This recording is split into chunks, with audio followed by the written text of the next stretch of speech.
Jó estét kívánok mindenkinek, sziasztok! Müller András vagyok, a médiatanszék vezetője, és szeretném bemutatni a ma esti vendégeinket.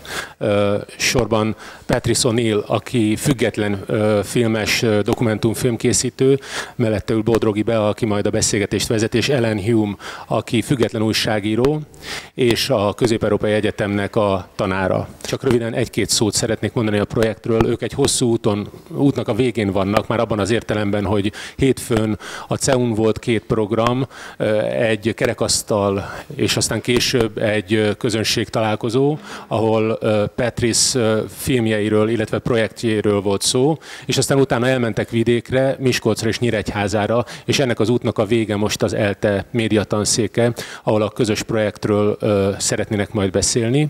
A projekt neve az, hogy Not in our town, tehát ne a mi városunkban, és nem előzöm, vagy nem lövöm le a poént, nem előzöm meg őket, szeretném átadni nekik a szót, és még egyszer nagyon köszönöm, hogy itt vannak, és beszélgetnek velünk erről a programról. Jó napot kívánok! I'm sorry, I must speak in English.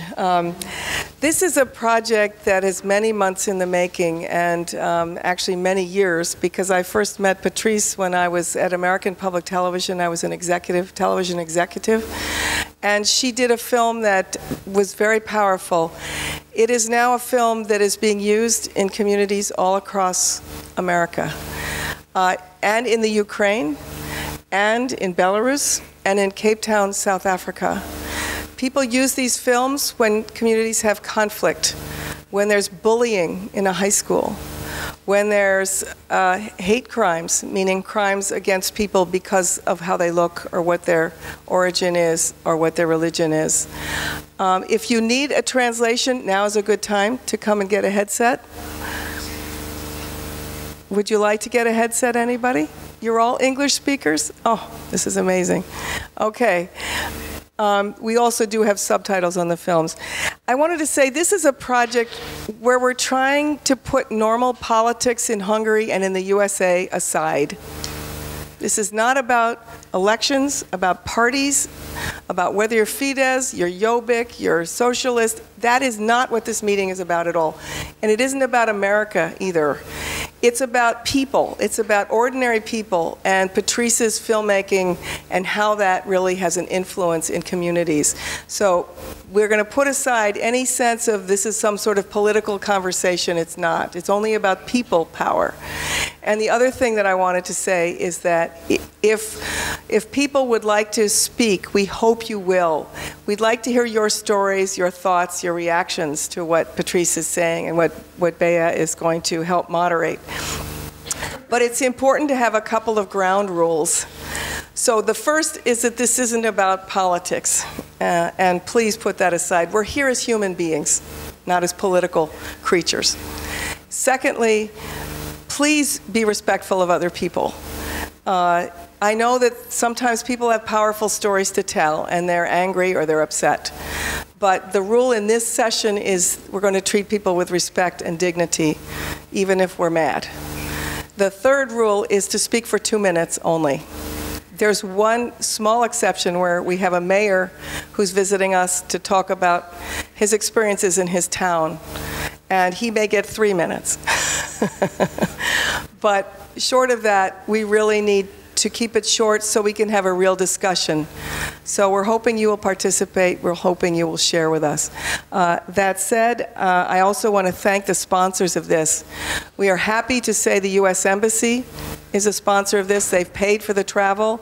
The CEU, Central European University, is a sponsor of this. And the Norway Embassy has paid for our translators, who've been awesome all week.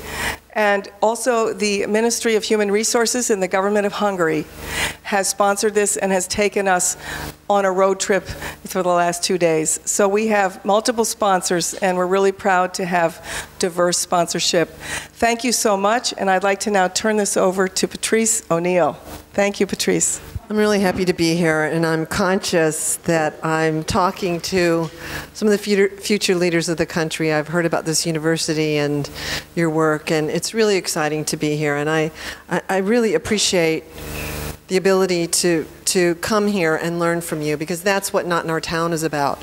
Is that each place we go, present our stories, we learn so much from people who are there. And in the past few days, I've learned an incredible amount about Hungary, about what people feel and think about these issues and what should be done about intolerance. I'm also aware that you have a very present challenge at the moment, and that just, very recently you had some of your professors had really sort of hate attacks in their offices where they were singled out because they're Jewish and targeted. And I think that creates a kind of urgency in the discussion that we're about to have. I would so appreciate it if English isn't your first language. These are difficult conversations. If you would be willing to have the translation, because these are difficult conversations, and I wouldn't want to be misinterpreted when I'm speaking. So if you would be willing to grab one of these, I would so appreciate that if it's difficult in English. So I'm going to tell you a little bit about the Not in Our Town story. I'm going to walk you through the stories, the films, how it happened, what the lessons we've learned from people who are using these films and these stories from around the world.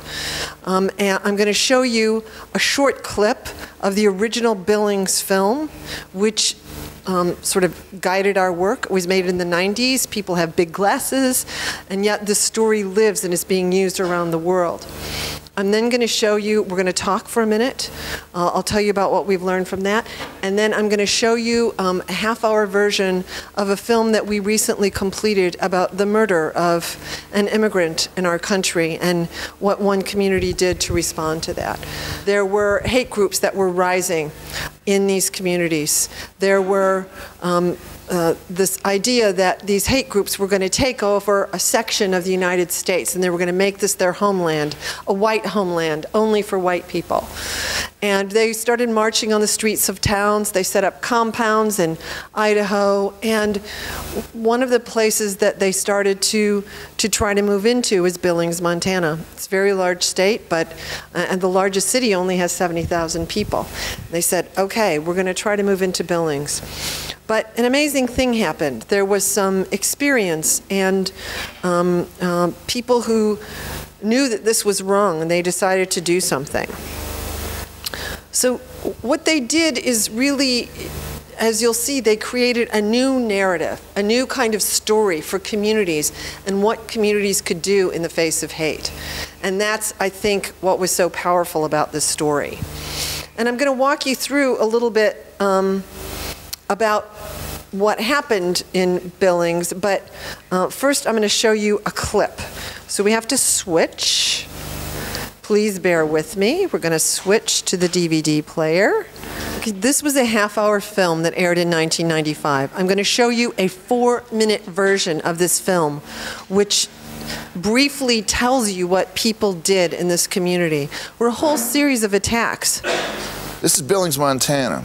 One winter a few years ago, the people here found some simple ways to draw together by taking a stand against hate and intolerance. We told their story in a PBS special called Not in Our Town. Their actions inspired communities all over the country to do the same.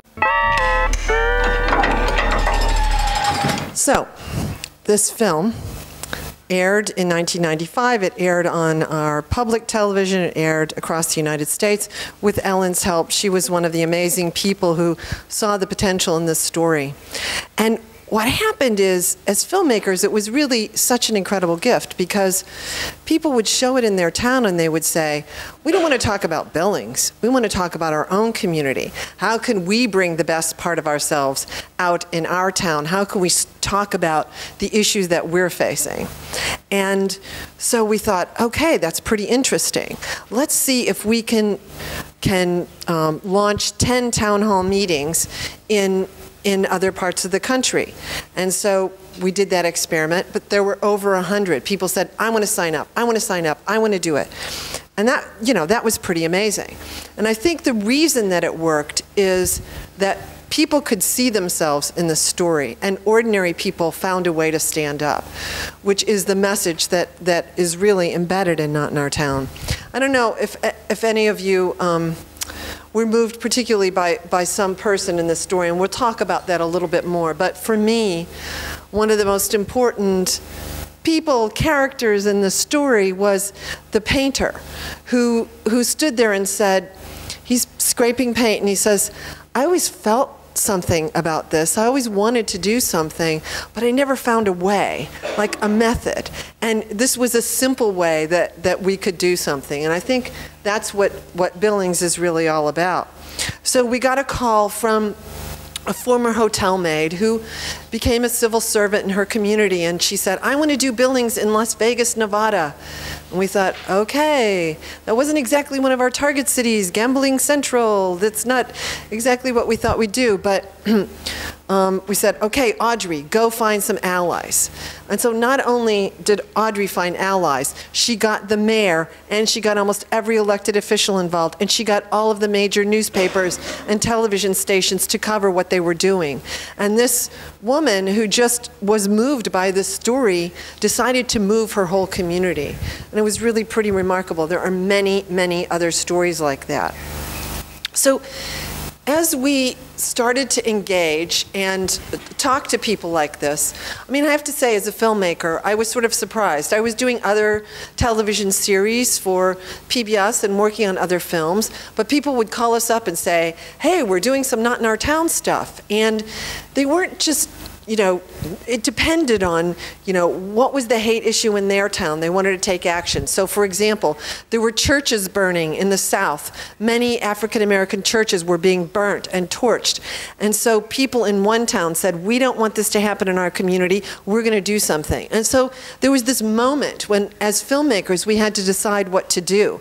Do we just sort of let this happen, or do we say, this is really important, we have to go and cover it? And we did. We decided to do that we had to reinforce this incredible positive behavior and share the story as it built and morphed. And so as we got to know some of the people who were using the story, they sort of fed back to us what the most important messages of the film for them was. Why did this resonate with them? Why was this important? And so, am I talking too fast to the translators? Okay, right. Right, so the first lesson came from the police chief, who was, I think, pretty remarkable at the time, because the police weren't always stepping up in the face of hate and intolerance and bigotry. But he said he had experienced a murder in the town he had just been in, and he'd recently moved to Billings, and he knew that he hadn't looked carefully enough at the signs of hate, like the vandalism before, until someone was murdered. And he was afraid that if they didn't look at this in Billings, if they remained silent and accepted this, that something really horrible was going to happen. So he says, if a police chief doesn't take an active role, then it's a signal that everything is all right. And he said, silence is acceptance. And I think that was a real call to people, that if I remain silent, it means I believe in this. It means I believe in this kind of bigotry that I'm witnessing. The second was that this town found a way to make their values visible. So, for example, when the Jewish family was targeted, they said, okay, what if we pretend there are only 600 Jewish families in this whole town, but if we all put menorahs in our windows and make that a visible sign that we are all with these neighbors, then it can have this powerful effect. So 10,000 people who certainly were not Jewish put menorahs in their windows. Other communities have found ways to do this. The title of our film came from a sporting goods store. And they had placed a sign as these events were going on, and it says, come buy your skiing equipment and your horseshoes, but no hate, no fear, no violence, not in our town. And so that became the title of our film. So the third lesson that people have told us is that change happens when we work together. So the house painter was there, and he found a way to do something because he was with 30 of his other painters, but then 100 other people showed up to watch. So that event became much more powerful because people joined together to do it. The fourth is from the minister whose church was, where skinheads were going to this church, and they felt so alone. This congregation felt so alone. But then members of other churches and other denominations went to that church, and they weren't necessarily from this same faith. They were from a different faith. But as he said, if you bite one, you bite us all. And so people in this town didn't choose who they were going to stand up for, no matter who the target was. An African American, a Native American, a Jewish family. We have to stand up because they are all our community. The next, and I think one that we want to talk about tonight, is from one story comes many. So from this one story in Billings, it jumped off to many other places. And this, if you go onto our website, niot.org, you'll see this map, and it's a map of the United States, but it's Google Earth map. So you pull it out and you see the world, and you'll see that there are stories that people have picked up from around the US and around the world. And they're, I mean, for those of you who are filmmakers, I think many of these dots represent videos and stories that you can go in and look at from other places. You go in and look at them and see what people have done so that you can learn. One town can learn from another. And that's what's happened with Not in Our Town. So one example of that is Ukraine, Russia, and Belarus. In 2007, we were invited to Ukraine and to introduce this idea to a group of mostly Jewish women who had gathered and felt that they strongly needed a tolerance model. And they couldn't really find one, and they thought maybe Not in Our Town could be adapted to our communities. And I think we didn't know. I mean, okay. Will this work? What will happen? And so we introduced the idea. I was very nervous about this because we were investigating what's going on in Ukraine, what's happening here. And we go on the internet and we would see that these hate groups, these skinhead groups, would literally go and film themselves as they attacked people. So they'd have an attack group of like 7 people.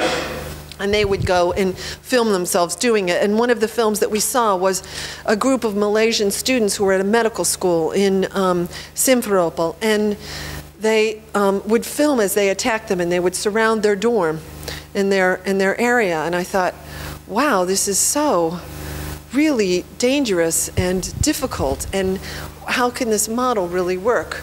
Well, Simferopol is now a town that has really done a tremendous work in the past few years, and that is one of the places where you'll find Not in Our Town activity, and it's because people use their networks and they went and talked to their friends, and so when the Muslim community was attacked, people stood together. When the Jewish community was attacked, people stood together. So I'm really excited about what can happen and what the possibilities are in Hungary.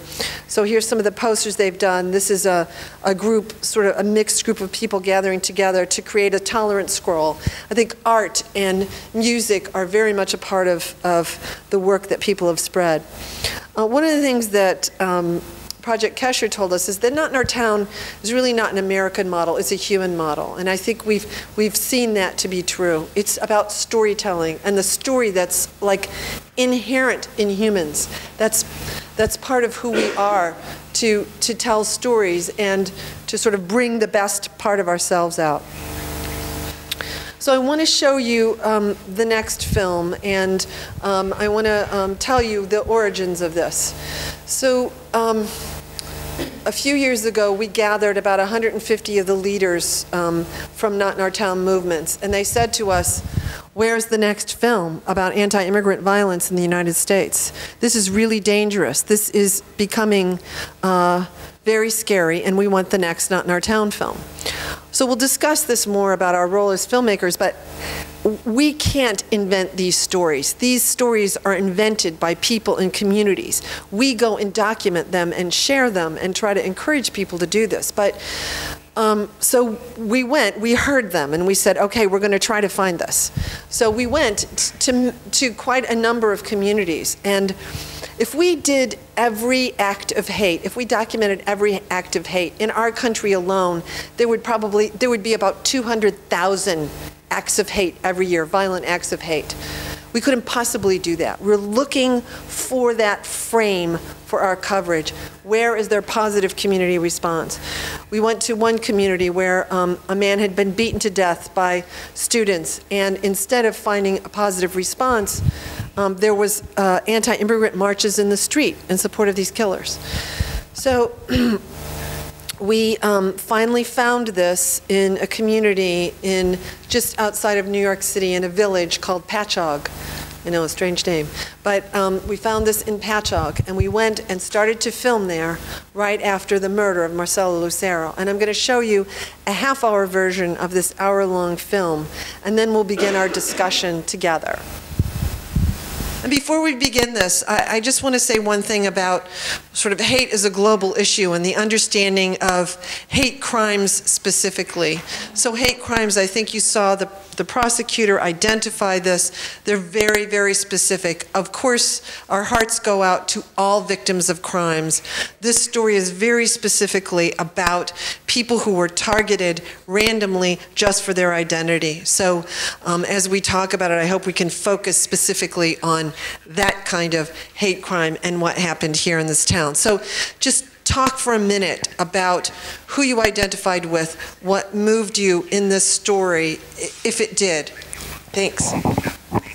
And I wonder if anyone would be willing to tell us just briefly what you spoke about and what, you know, who you identified with and why. If we could just do this for a couple of minutes. Is anyone willing to speak? Nekem a legerősebb figura a filmben az a polgármester volt, a mayor, és hogy az lenne fantasztikus, hogyha, tehát az egy dolog, hogy a közösség megteszi a magáért, de csak akkor képesek rá, hogyha vannak ilyen vezetőik. Tehát, hogy ez alulról és fölülről is kell, hogy építkezzen ez a dolog, és hogy számomra ez volt a legtanulságosabb, hogy szükségünk van ilyen vezetőkre is. I think we actually have a mayor here from another community. Is that all right? Köszönöm a lehetőséget. Nagyon örülök, hogy a keleti Gyuri meghívott erre a workshopra. Röviden elmondanám, hogy én Véménd településhez, Baranyába egy kis településnek a polgármester vagyok, Várad Jánosnak hívnak. Azt tudom mondani, hogy ez a film nagyon megrázó számomra.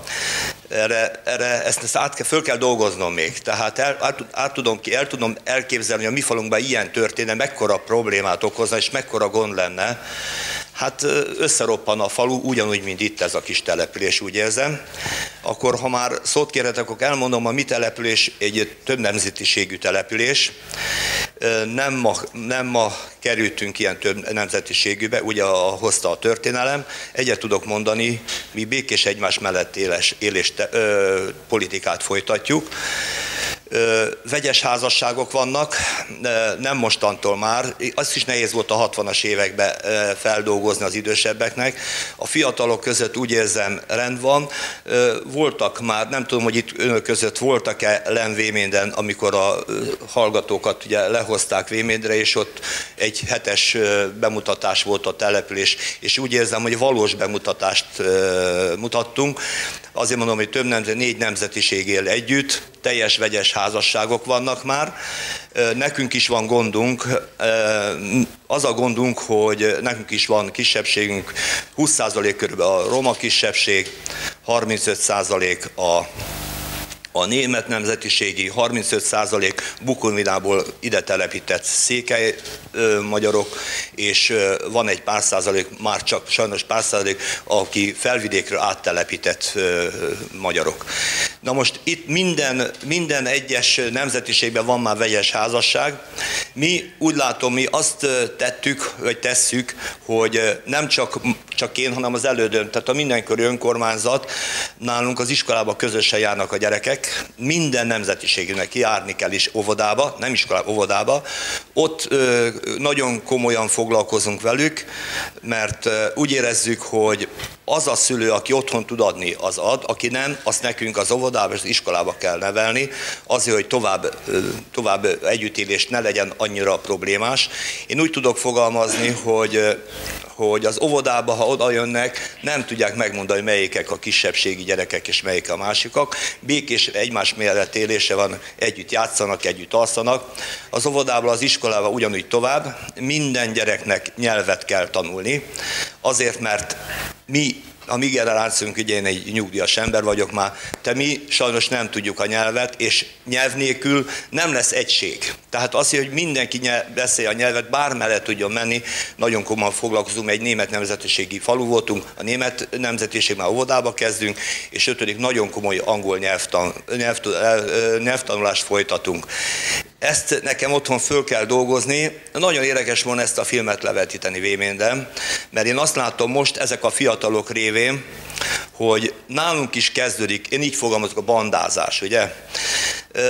Én oda megyek, és azt mondom, a kapucnidat húzd le, akarom látni, hogy ki vagy esténként.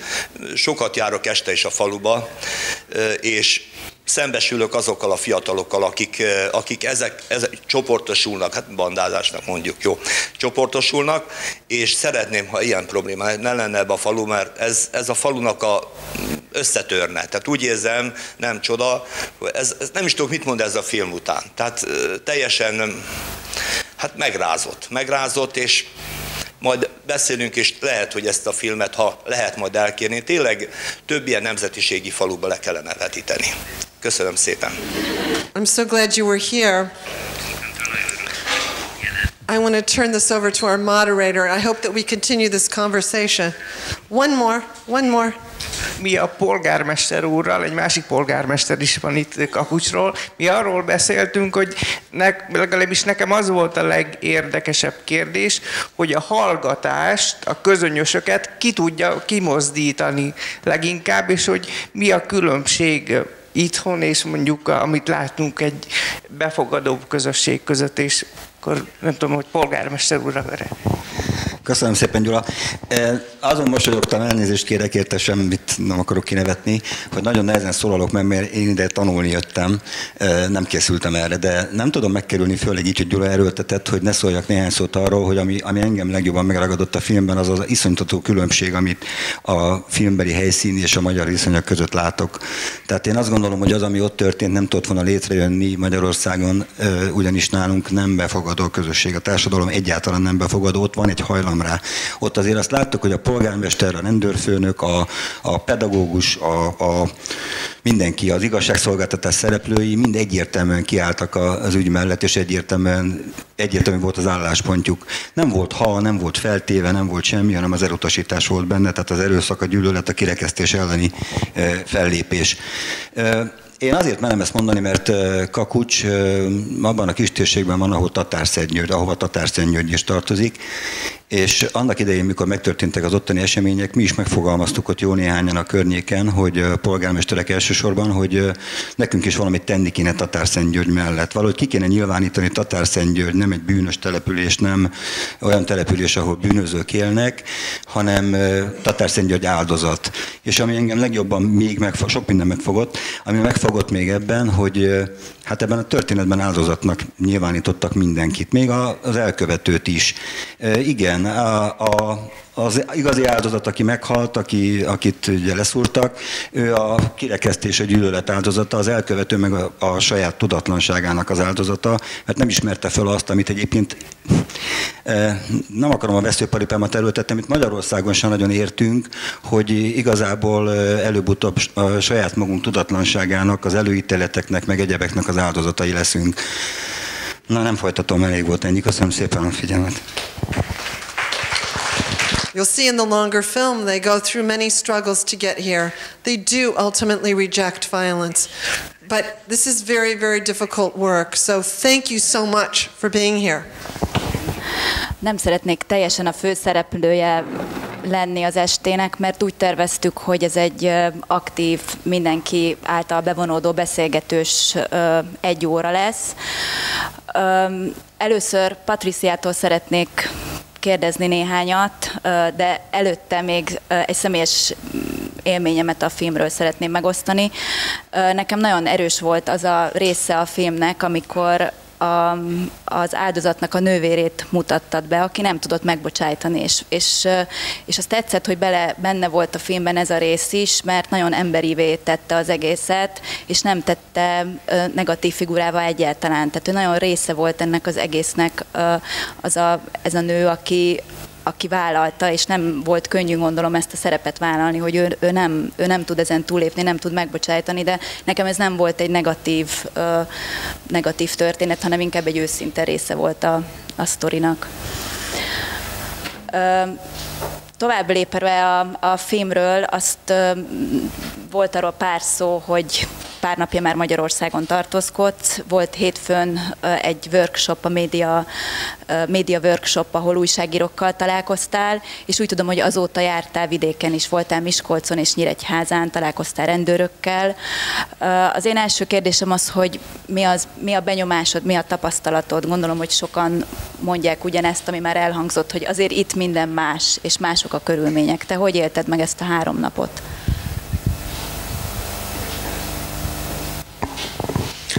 We met some incredible people. We met some really incredible people, and I'll tell you about some of the places that we went. We were in a police academy, and where young recruits were being trained to be the future police officers in the country. And in the United States, we work with police officers because I think the example from Billings is really quite strong, but I didn't know what the situation would be there. We had a Roma police officer who was with us and talked about his own work as a police officer and how he felt like sometimes he lived in 2 worlds, because he said this to the recruits. So he would you know, he's a professional, and this is his job, and he does it, and he helps secure the country like the others. But then he also finds himself being pulled over randomly because he's a Roma, or he hears these remarks all the time. And I think it was really important for them to hear from one of their peers about these issues and about what he faces, both as a Roma Hungarian and as a police officer. And then the director of the school spoke about the role of police officers as professionals and how important it was, he felt, for them as police to leave their prejudices behind, because it is the job of the police officers to secure the whole community. And I was very moved by that. I think everyone on our journey felt it was a strong signal from a leader about these issues. We went to a session in Miskolc in the university, and there were so many sparks after this film. It was like these little sparks. It wasn't just candles, it was real sparks from people about the need to do something. And there were faith groups there who were ready to take action. There were a number of university professors. There were people who were talking about, there were Roma leaders, and they were talking about how do we take action together. And I feel like from that event that there will be some actions in this town, which has been quite divided. We had another experience today, which I found really challenging. We were at another university, and no one would talk. You know, no one would talk, and I understand that this is sort of a custom, that people are shy and they're reluctant to speak up, but I became so sad. I was just so sad after this. I felt really defeated. I felt like, okay, so they saw this movie and they didn't want to talk, or they wanted to talk about, well, all crimes the same or something, and I was really distraught. And then afterwards, there were 2 people who come up and said, I'm ready, I'm inspired, I want to do this. And they just felt like they couldn't speak in public, but they were moved and they wanted to do it. And it really, I think, made us all feel like, okay, all right, they heard the story. The story really moved them because it is, again, about these stories.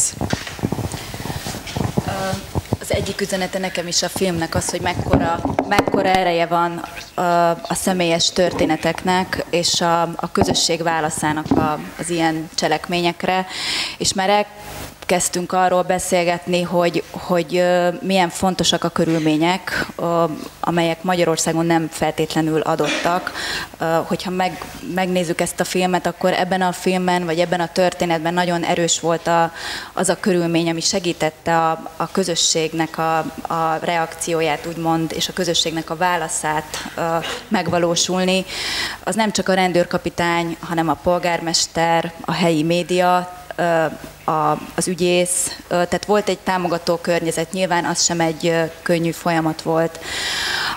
A kérdésem feléd, és már a felétek is, hogy egy ilyen nehéz körülmények között, amilyen Magyarországon van, mekkora ereje tud lenni a személyes történetnek, mennyire tud ez áthatni, átvágni korlátokat, van-e ereje, van-e értelme? Well, I would say one thing that as young filmmakers and journalists and media makers, one thing I think that is really important is that sometimes it's very hard to act if you're blind to the challenge, if you're blind to the problem. And one of the reasons that I think people responded to this is that Josello, the brother, said, I'm going to speak up. I want people to know about the pain I'm experiencing. And he became very forceful about being in the media and saying, I want you to hear. I want you to hear me. And then people saw Marcelo's mother, and they saw her, and they could see their own mother. They could see this, and I think quite often the people who are targets of hate don't get a place. They don't get a place in the media and in storytelling, and to surface the harm of hate and intolerance is really an important part of the process.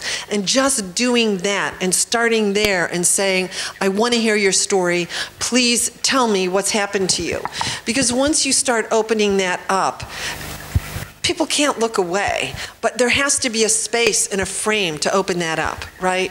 And so I think that's one of the things that Not in Our Town does, and why I hope that both of the mayors can find a way to screen these things, because what we found is that when you tell a story from one town, it opens up the story of your own, and perhaps people will come forward and say, yes, I've been harmed, and I want to just tell you a story that happened today. We went to a Roma area where people were living, and I think we were all so just really shocked at these places where the roofs were almost caving in and the windows were falling on children because it was so run down, and there was so much dignity with the people who were speaking about wanting to improve their conditions. But I talked to a mom who said, I don't know what to do about sending my kids to school because I sent my daughter, she's 4 years old, and I sent her to the kindergarten outside of this neighborhood, and she has this little towel that she takes to dry her hands, and she went, and the other children put excrement in her towel. They put poo in her towel, and she came home and she was just weeping and weeping, and I didn't know what to do, so I had to send her back to the school where I know the education isn't going to be as good. And to me that story was like an example of pain that I think most people don't understand. They don't hear about it. It is not in the media. It is not in that story. And that is something that people to people can share, and you can find a way, even in your own community, to just get those stories out and understand that pain. And so, as journalists and filmmakers, I think that is a step one that you can do. And it's part of this process of opening it up and really just being opening to listening and asking those questions. Thank you. Én kinyitnám a kérdésekre a lehetőséget. Bárki, aki szeretne kérdezni, vagy hozzáfűzni, örömmel vesszük. A filmhez, amikről eddig szó volt. I wonder if you might be willing to talk a few minutes about your experience also in other countries. I mean, in the Ukraine, for example, or in Belarus, and how has it expanded your concept of what you're doing and what you're participating in? I don't think as an American, I could invent anyone else's model.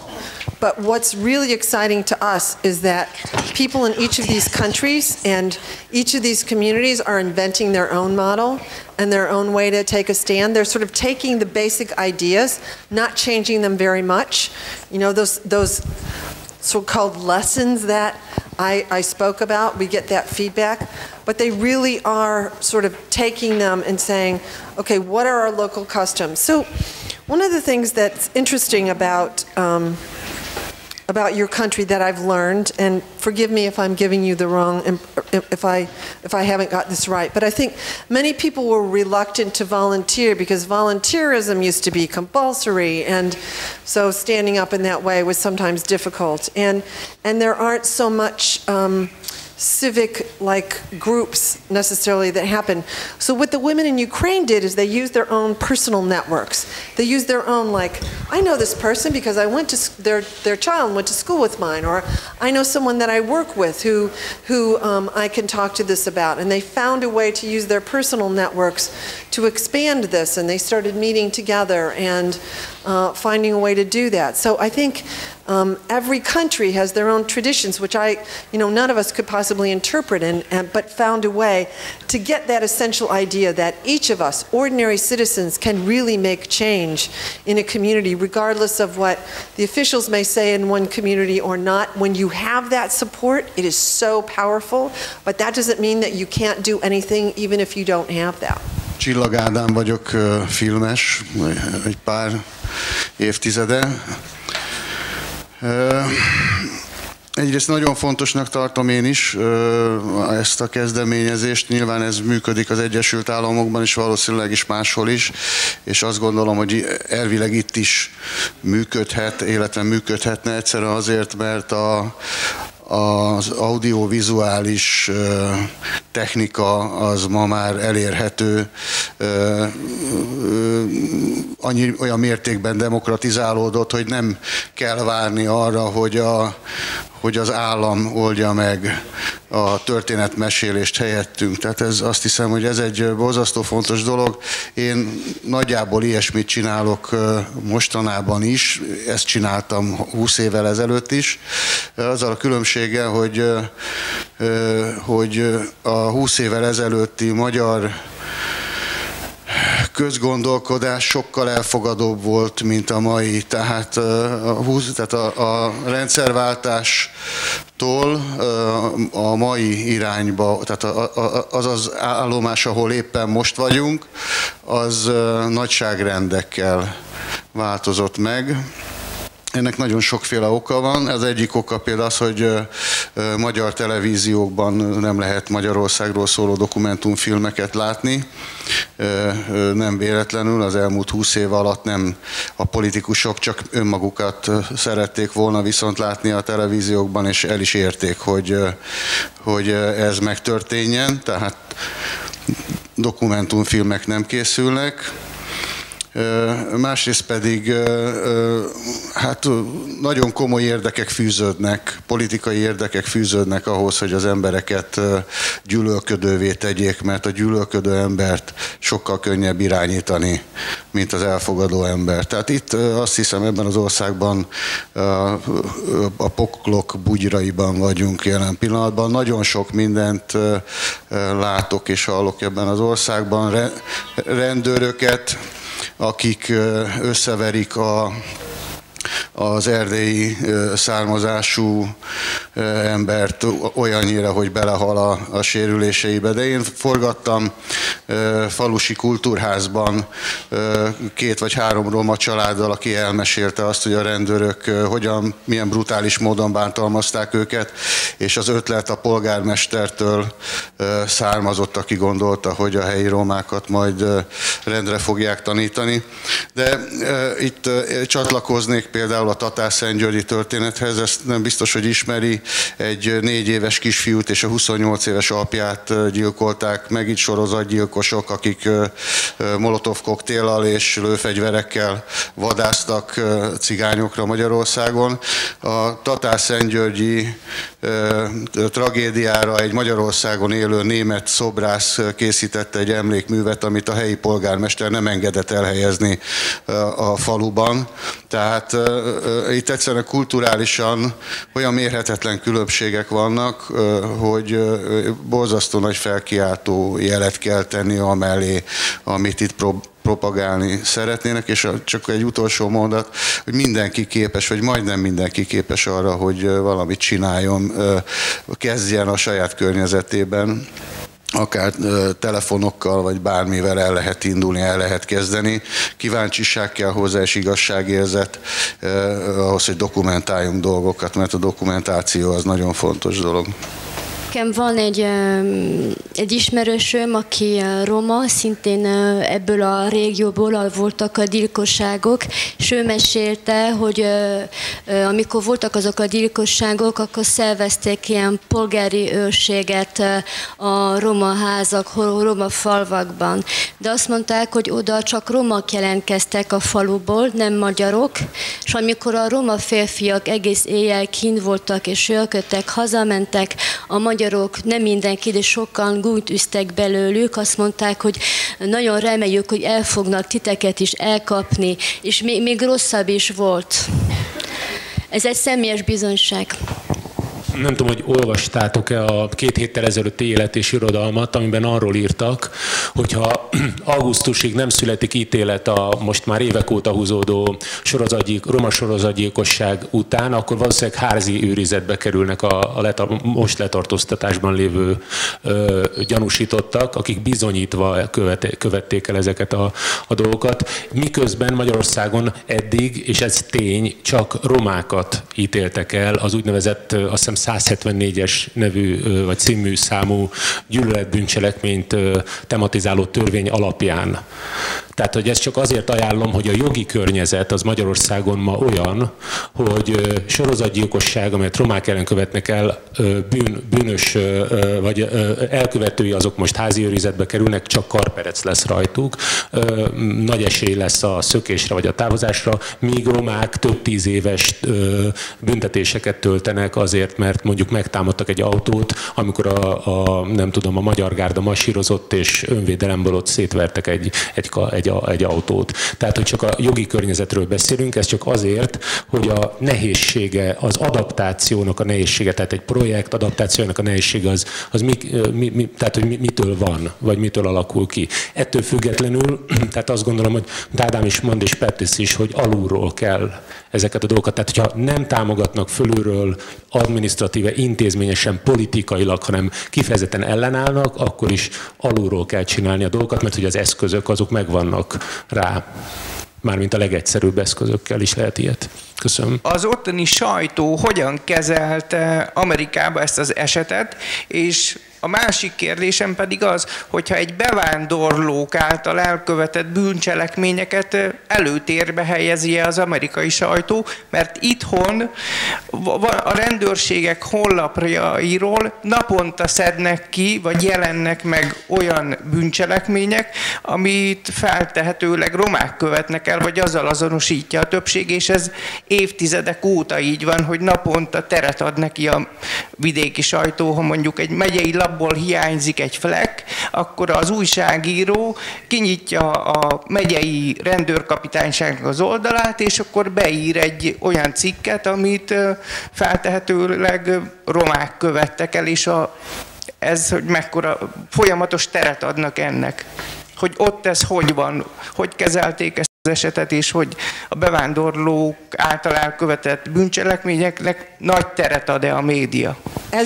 As you saw in the film, there was very often in the media this sort of ramped up rhetoric against immigrants that was part of the political debate in our country.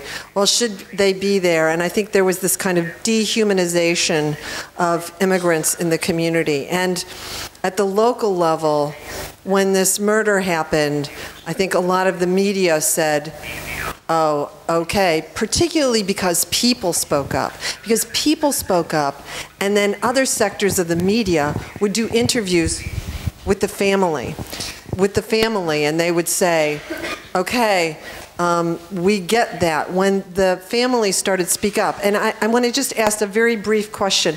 Were there many interviews with the families of the victims in the serial killers against Roma that you saw on TV? So people raise their hand if that was yes, that you got to know those families.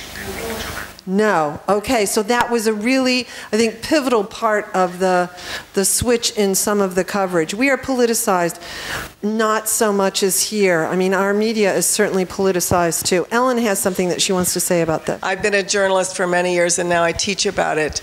And I have to say, it's been a big struggle in the US, and we've had decades of effort to try to figure out how to be fair, not to be politically correct. How to be honest. Crime is crime. But when is race actually part of the crime, and when is it not? When does poverty have a role to play? What is the reality of these communities? Is that in addition to talking about crime in a more nuanced, in a more subtle way, and what are the causes, and what can people do about it, and why is it happening? That's the responsibility of the documentary filmmaker, of the journalist.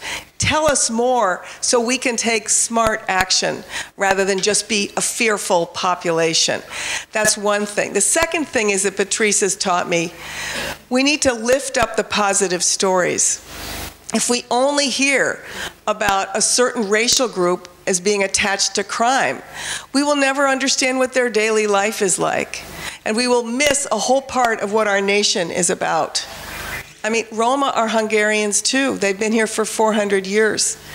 I'm learning this as a visitor to Hungary. I've lived here for 4 years. I didn't know anything about Roma when I got here. But I'm learning, one of them said to me, we dream in Hungarian. We don't speak some foreign language. We are Hungarians too. And in America, we really had to figure that out as media. And some media do a terrible job there. And some are not doing a great job here, right?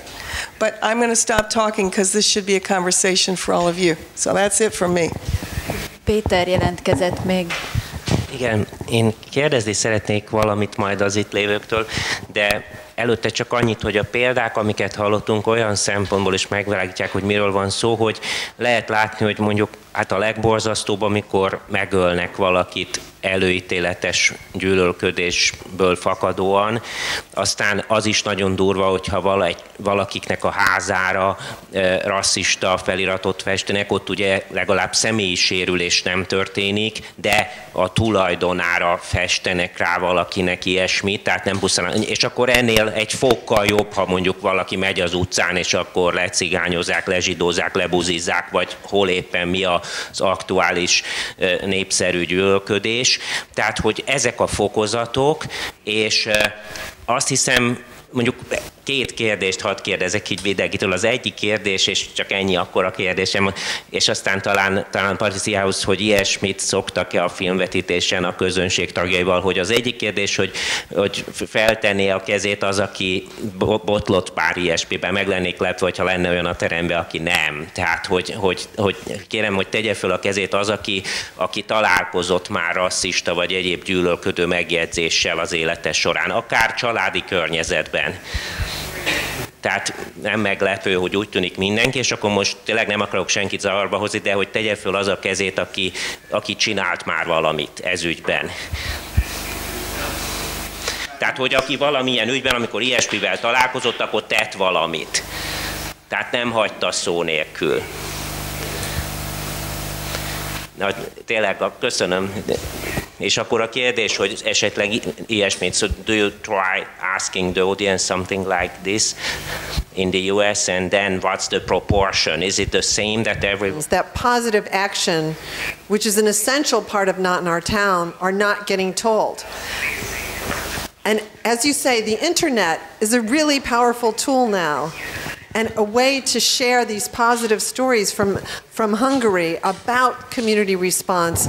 I think is so absolutely important. Would like to show you the map and to see if you could, as young filmmakers, young journalists, consider documenting the positive action that might take place here. There were so many hands that were up. How do we get those stories here? Yes. We have a project called Not in Our Campus, which is specifically about university students, college students who are taking action against hate.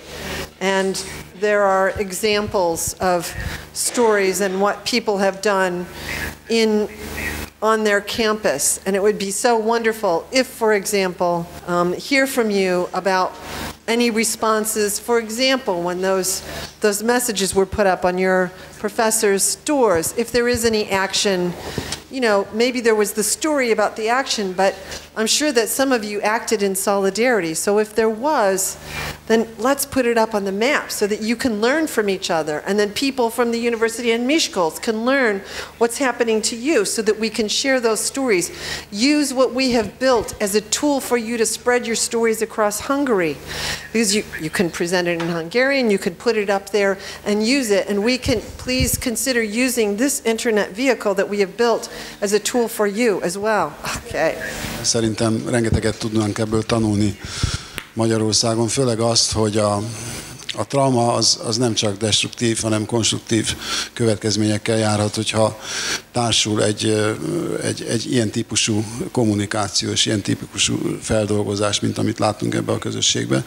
A másik dolog, hogy érdemes volna valóban, amit a Patricia mondott, az internet adta lehetőségeket oly módon kihasználni, hogy a Bibó annak idején beszélt a szabadság kis köreiről, hogy esetleg a tolerancia kis köreit lehetne létrehozni, és akkor egy-egy ilyen körben, egy-egy településen, egy-egy filmre, amit az internet kapcsán ugye könnyen el lehet juttatni, akkor ilyen típusú workshopokat lehetne rendezni, mert egészen biztos vagyok abban, hogy másként, mint ilyen csak a közösségen alapuló folyamatos kommunikációval nem tudunk megszabadulni a intoleranciától. És az utolsó dolog persze, amit kérdezek is a Patriciától, hogy mi van, hogyha egy olyan közösségben történik a dolog, amely előítéletes, amely nem ennyire nyitott, amely bizonyos értelemben véve, mint nálunk Tatárszentgyörgyön azt mondja, hogy hát megérdemelte a sorsát. Szóval nálunk azért azt világosan kell látni, hogy Magyarországon iszonyatos a polarizáció, és nem politikai gondolom a polarizációt, hanem abban, hogy vannak, akik nyitottan gondolkoznak, és vannak, akik zártan gondolkoznak, és sajnos az én vizsgálataim azt mutatják, hogy kb. 70% a felnőtt lakosságnak az abszolút zárt. So when you talk about these tolerance dialogues, I think that's a really vital story for us to share and for people to learn about. So one town can learn from another. I think that's really essential. The other is to find a way to connect with each other. And as you say, you're in a town and you see this intolerance all around you. What do you do? Pardon? Or you're in a school. Or you're in a school and you're worried about school bullying. One of the things that we wanted to do with this map is to say, how can people find each other? So maybe there's another mom across town whose kid is being bullied too, and you feel this, and you can go on this map and find that person. I think the challenge here is, how do you make it secure? Is there a way to exchange email addresses so that you don't necessarily identify where you live, but that you can find people? If there's a group, if there is a parent group that says, we want to stand up to bullying, if you're a parent, you can go and find that, if it's placed up in the map, and a way to contact each other. If you can see a video from one town and call them up and say, hey, will you come to my town? You live only 20 miles or 20 kilometers from me. Maybe you can come over to my town. And that's why we created this map, so you could find each other, so that you could sort of share stories and find each other. And the map is currently empty on Hungary, and I hope that at some point soon we can have these green dots, because the green dots represent positive action. They are stories of positive action, and we really want to be able to find a way to share that. So if you, for example, show the film in your town and have a discussion, put a green dot up there so people know, hey, in our town we decided to have this dialogue and we showed this film and here's what happened. So that another mayor can say, okay, well he did it, I can do it too. How do I do that? And there's information that can be shared there. So it is really difficult when you're alone, but let's make a way so that people feel less alone as they're doing this.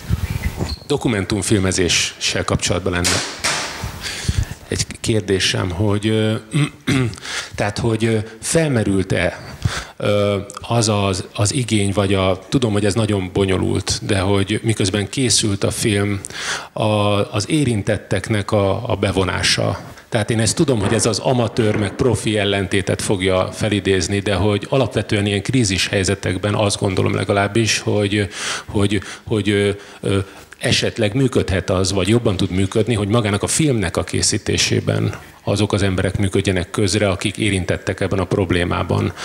És hogy ez nyilvánvalóan valamiféle traumafeldolgozást is tudna működtetni, és azt elismerem, hogy marha nehéz úgy filmet vágni, tehát hogy ott ül 100 ember, és mindegyik megmondja, hogy mi legyen benne. Tehát nem erre gondoltam, hanem valami másra, nem tudom mire. Tehát konkrétan mondjuk egy dokumentumfilm, mint amilyen Patriciáé, az hogyan működhetett volna máshogy, hogyha a spanyol nyelvű közösség nem csak odaül a díványra, és a gyászát terében megmutatja ugye a kamerának, ami egy szerintem nehéz dolog, hanem úgy, hogy ők maguk is belépnek ebbe a folyamatba. Bocsánat, hosszú kérdésért. So for us, we are usually in dialogue with the people that we film all the time, so that we try to create a sense and consult with them that we are making this film together.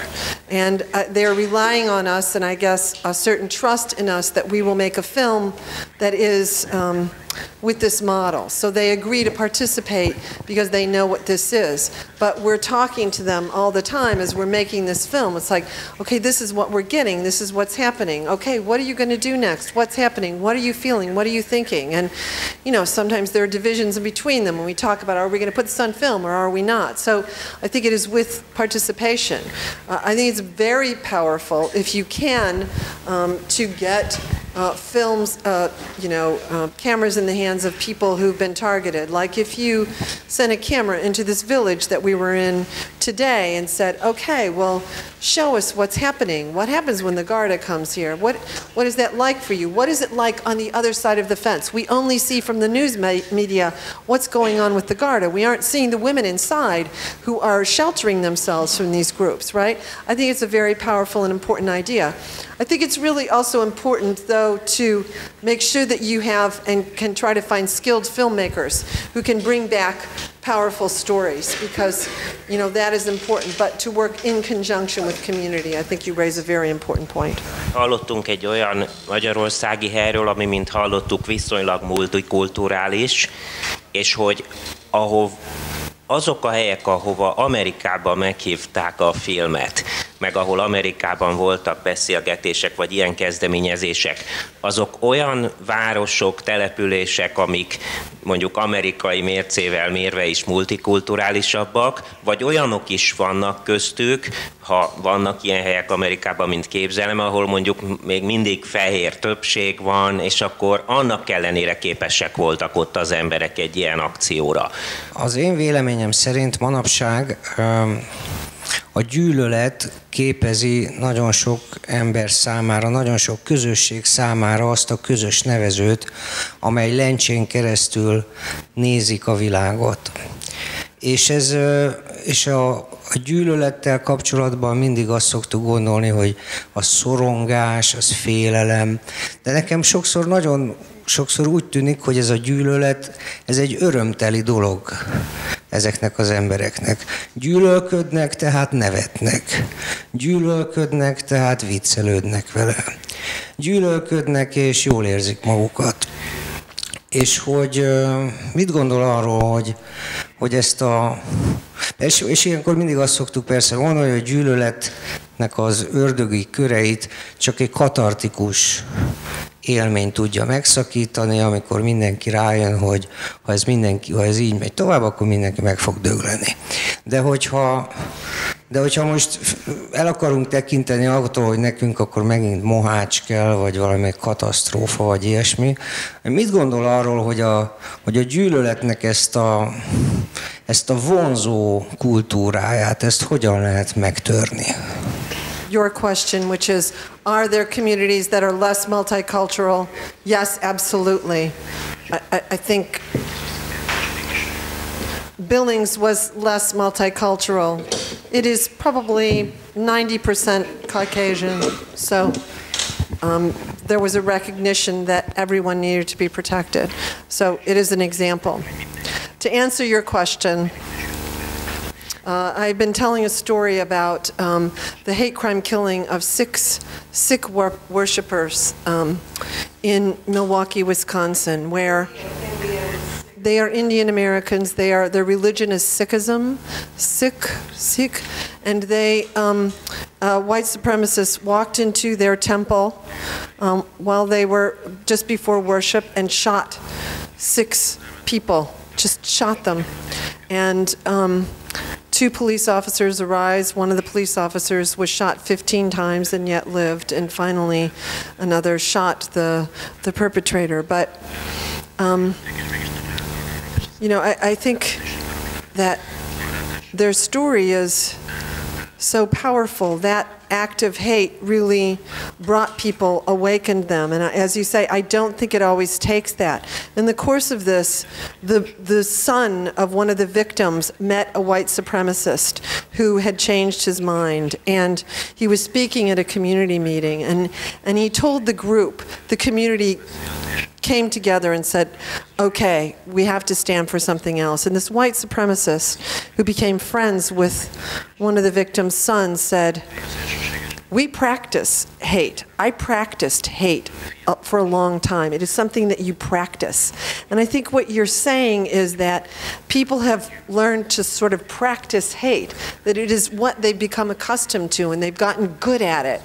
And then maybe it feels good to continue to do it.